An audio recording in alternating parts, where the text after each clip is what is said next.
സിനിമയിലെ നായകനിൽ നിന്ന് തമിഴകത്തിന്റെ മുതലമിച്ചർ പദത്തിലേക്കുള്ള ദൂരം കേവലം വളരെ ചെറുത് മാത്രമായിരുന്നു വിജയ് എന്ന രാഷ്ട്രീയക്കാരന്. എന്നാൽ ആ ദൂരം താണ്ടാൻ അദ്ദേഹം തിരഞ്ഞെടുത്ത വഴിയിൽ സംഭവിച്ച ഒരു ചെറിയ പിഴവ് അല്ലെങ്കിൽ ഒരു ഉപദേശം അവഗണിച്ചുകൊണ്ട് അദ്ദേഹം കാട്ടിയ അമിത ആവേശം ഇന്ന് തമിഴ്നാട് രാഷ്ട്രീയത്തെ അനിശ്ചിതത്വത്തിന്റെ മുൾമുനയിൽ നിർത്തിയിരിക്കുകയാണ്. 2026 നിയമസഭാ തെരഞ്ഞെടുപ്പിൽ തമിഴക വെട്രിക്കഴകം എന്ന തന്റെ കന്നി പാർട്ടിയെ 108 സീറ്റുകളിലേക്ക് നയിച്ചുകൊണ്ട് ചരിത്രം കുറിച്ച വിജയ് സർക്കാർ രൂപീകരണത്തിന് അവകാശവാദം ഉന്നയിച്ച് ഗവർണറെ സമീപിച്ചപ്പോൾ അവിടെ അദ്ദേഹത്തെ കാത്തിരുന്നത് വലിയൊരു കെണിയായിരുന്നു. മെയ് 6 ഗവർണർക്ക് സമർപ്പിച്ച കത്തിൽ സംഭവിച്ച പിഴവ് എങ്ങനെയാണ് അദ്ദേഹത്തിന്റെ മുഖ്യമന്ത്രി മോഹങ്ങൾക്ക് താൽക്കാലികമായെങ്കിലും തടസ്സമായതെന്നത് ഒരു രാഷ്ട്രീയ പാഠപുസ്തകമായി മാറുകയാണ്.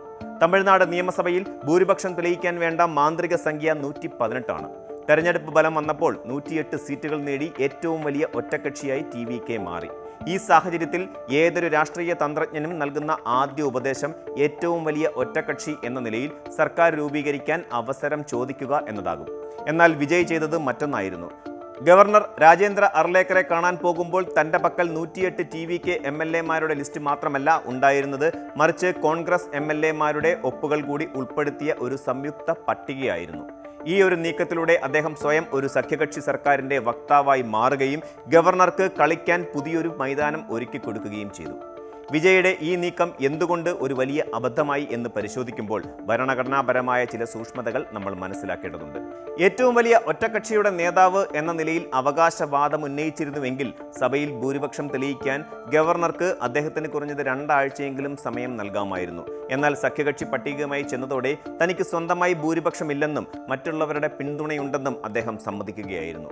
ഇതിന്റെ ഫലമായി പിന്തുണ നൽകുന്ന എല്ലാ MLA-മാരുടെയും പൂർണ്ണമായ ലിസ്റ്റും അവരുടെ ഭൂരിപക്ഷം തെളിയിക്കുന്ന രേഖകളും ഹാജരാക്കാതെ സത്യപ്രതിജ്ഞയ്ക്ക് അനുവാദം നൽകില്ലെന്ന കർശന നടപടിയിലേക്ക് ഗവർണർ എത്തുകയായിരുന്നു. 118 എന്ന സംഖ്യ തികയാൻ വിജയിന് ഇനിയും 5-6 സീറ്റുകളുടെ കുറവുണ്ട്.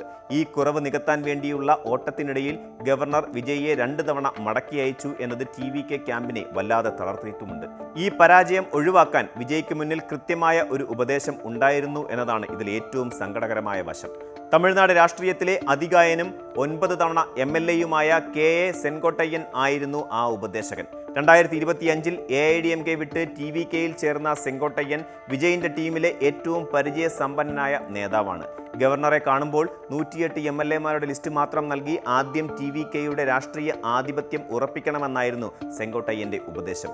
എന്നാൽ രാഷ്ട്രീയത്തിൽ പുതിയ പരീക്ഷണങ്ങൾ നടത്താൻ ആഗ്രഹിച്ച വിജയ് തന്റെ യുവ ഉപദേശകരുടെ വാക്കിന് മുൻതൂക്കം നൽകുകയും കോൺഗ്രസിനെ കൂടി കൂട്ടുപിടിച്ച് പെട്ടെന്ന് മുഖ്യമന്ത്രിയാകാൻ ശ്രമിക്കുകയും ചെയ്തു.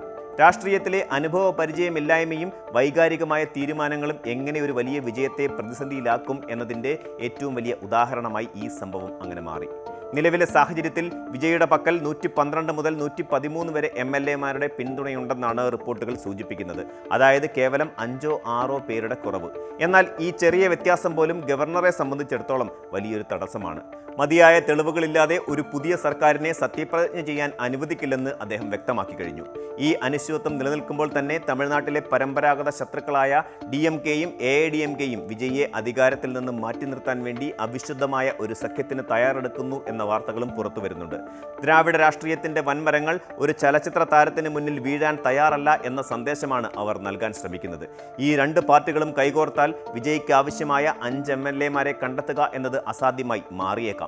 സമയം അതിവേഗം നീങ്ങിക്കൊണ്ടിരിക്കുകയാണ്. നിലവിലെ നിയമസഭയുടെ കാലാവധി 2026 മെയ് 10 അവസാനിക്കും. അതായത് വിജയ്ക്ക് മുന്നിൽ ഇനി ഏതാനും ദിവസങ്ങൾ മാത്രമേയുള്ളൂ എന്നതാണ് സത്യം.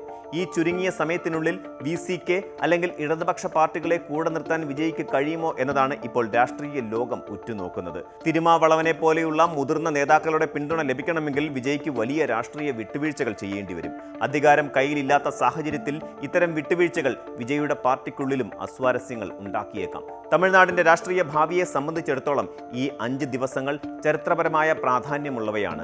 വിജയുടെ ഈ അവസ്ഥയെ സിനിമയിലെ ക്ലൈമാക്സുമായി താരതമ്യം ചെയ്യാമെങ്കിലും രാഷ്ട്രീയത്തിലെ ക്ലൈമാക്സുകൾ പലപ്പോഴും മുൻകൂട്ടി എഴുതിയ തിരക്കഥകൾ പ്രകാരമല്ല സംഭവിക്കുന്നത്. സിനിമയിൽ ഒരു നായകന് ഒറ്റയ്ക്ക് വില്ലന്മാരെ നേരിടാം. എന്നാൽ ജനാധിപത്യത്തിൽ സഖ്യകക്ഷികൾക്ക് തന്നെയാണ് പരമമായ അധികാരം. 108 എന്ന വലിയ നേട്ടം സ്വന്തമാക്കിയിട്ടും നിയമത്തിന്റെ മുൻപിൽ വിജയ് പതറിപ്പോയത് ഒരുപക്ഷെ തന്റെ ഉപദേശകരെ തിരഞ്ഞെടുക്കുന്നതിൽ വന്ന പിഴവ് തന്നെയാകാം കാരണം. അനുഭവ സമ്പത്തുള്ള രാഷ്ട്രീയക്കാരെ കൂടെ നിർത്താൻ വിജയ് തയ്യാറായെങ്കിലും നിർണായക ഘട്ടങ്ങളിൽ അവരുടെ വാക്കുകൾക്ക് ചെവി കൊടുക്കാൻ അദ്ദേഹം തയ്യാറായില്ല എന്നത് വലിയൊരു പാഠമാണ്. ഈ രാഷ്ട്രീയ നാടകം ഒരു കാര്യം കൂടി അടിവരയിടുന്നു. ഭരണഘടനാപരമായ നടപടിക്രമങ്ങൾ പാലിക്കുന്നതിൽ കാട്ടുന്ന അശ്രദ്ധ എത്ര വലിയ ജനപിന്തുണയുള്ള നേതാവിനെയും പ്രതിസന്ധിയിലാക്കും എന്ന കാര്യം. സമാധാനപരമായി അധികാരം കൈമാറാൻ ഗവർണർ ബാധ്യസ്ഥനാണെങ്കിലും അവിടെ നൽകുന്ന രേഖകളിലെ പിഴവുകൾ അദ്ദേഹത്തിന് കൂടുതൽ അധികാരങ്ങൾ നൽകുന്നു. വിജയിയുടെ കത്തിലെ ഈ ചെറിയ പിഴവ് യഥാർത്ഥത്തിൽ ഒരു ചെറിയ പിഴവല്ല, മറിച്ച് തന്റെ രാഷ്ട്രീയ അടിത്തറയെ തന്നെ ചോദ്യം ചെയ്യുന്ന ഒന്നായി മാറുകയായിരുന്നു. TVK എന്ന പാർട്ടിയെ വിശ്വസിച്ച് വോട്ട് ചെയ്ത ലക്ഷക്കണക്കിന് ആരാധകരും ജനങ്ങളും ഇപ്പോൾ ആകാംക്ഷയുടെ മുനമ്പിലാണ്. മെയ് 10-നകം 118 എന്ന മാന്ത്രിക സംഖ്യ തികയ്ക്കാൻ വിജയ്ക്ക് കഴിഞ്ഞില്ലെങ്കിൽ തമിഴ്നാട് ഒരുപക്ഷെ രാഷ്ട്രപതി ഭരണത്തിലേക്കോ അല്ലെങ്കിൽ അപ്രതീക്ഷിതമായ മറ്റൊരു രാഷ്ട്രീയ സഖ്യത്തിലേക്കോ നീങ്ങാൻ സാധ്യതയുണ്ട്. ചുരുക്കി പറഞ്ഞാൽ വിജയ് തന്റെ രാഷ്ട്രീയ കരിയറിലെ ഏറ്റവും വലിയ പരീക്ഷണ ഘട്ടത്തിലൂടെയാണ് ഇപ്പോൾ കടന്നു പോകുന്നത്. ഒരു താരത്തിന്റെ പ്രഭാവം വോട്ടുകളാക്കി മാറ്റാൻ അദ്ദേഹത്തിന് കഴിഞ്ഞു. എന്നാൽ ആ വോട്ടുകളെ അധികാരമാക്കി മാറ്റാൻ ആവശ്യമായ നയതന്ത്രജ്ഞതയിൽ അദ്ദേഹം പരാജയപ്പെട്ടു എന്ന് പറയേണ്ടി വരും. സെൻകോട്ടയ്യന്റെ ഉപദേശം കേട്ടിരുന്നുവെങ്കിൽ ഒരുപക്ഷെ ഇന്ന് അദ്ദേഹം സെന്റ് ജോർജ് കോട്ടയിൽ ഇരുന്ന് ഭരണം നടത്തുമായിരുന്നു. ഇനിയുള്ള ദിവസങ്ങൾ വിജയുടെ രാഷ്ട്രീയ പക്വതയുടെ ഉരകല്ലായിരിക്കും. വിവേകപൂർണമായ നീക്കങ്ങളിലൂടെ ഈ പ്രതിസന്ധി മറികടക്കാൻ അദ്ദേഹത്തിന് കഴിയുമോ, അതോ ദ്രാവിഡ രാഷ്ട്രീയത്തിലെ അധികായന്മാർക്ക് മുന്നിൽ അദ്ദേഹം കീഴടങ്ങുമോ എന്ന് ലോകം ഉറ്റുനോക്കുകയാണ്. വിജയുടെ ഈ അനുഭവം വരും തലമുറയിലെ എല്ലാ രാഷ്ട്രീയ നവാഗതർക്കും ഒരു മുന്നറിയിപ്പാണ്. രാഷ്ട്രീയത്തിൽ തന്ത്രങ്ങൾ മെനയുമ്പോൾ അനുഭവ സമ്പത്തിന്റെ വെളിച്ചം അവഗണിക്കുന്നത് അപകടകരമായിരിക്കും. പ്രത്യാശയുടെയും ആശങ്കയുടെയും ഇടയിൽ തമിഴ് മണ്ണ് നിൽക്കുമ്പോൾ സമാധാനപരമായ ഒരു പരിസമാപ്തിക്ക് വേണ്ടി നമുക്കും കാത്തിരിക്കാം. കൂടുതൽ വാർത്തകൾക്ക് News 18 Keralam YouTube channel subscribe ചെയ്യുക.